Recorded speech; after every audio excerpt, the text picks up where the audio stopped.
ఇక భద్రాద్రి కొత్తగూడెం జిల్లా భద్రాచలం ప్రభుత్వ ఏరియా వైద్యశాలలో తల్లిపాల వారోత్సవాలు నిర్వహించారు. ఇందులో భాగంగా గర్భిణులు, బాలింతలకు పౌష్టికాహారం, తల్లిపాల ప్రాముఖ్యత గురించి వివరించారు.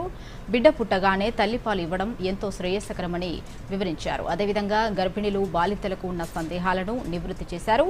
ఈ కార్యక్రమం సందర్భంగా భద్రాచలం ప్రభుత్వ ఆసుపత్రి వైద్యుడు ఆర్ఎంఓ డాక్టర్ రాజశేఖర్ రెడ్డి మాట్లాడుతూ తల్లిపాల వల్ల తల్లికి, బిడ్డకు కలిగే ప్రయోజనాలపై వారికి వివరించామని చెప్పారు.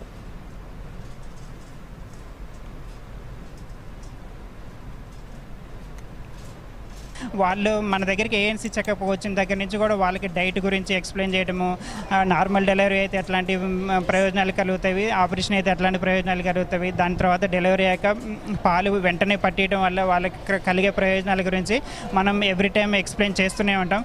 దానిలో భాగంగానే ఈ ప్రపంచం వ్యాప్తంగా ఈ వారోత్సవాలు జరుగుతున్నాయి కాబట్టి అందులో భాగంగా ఈరోజు ఇక్కడ చేయటం జరుగుతుంది.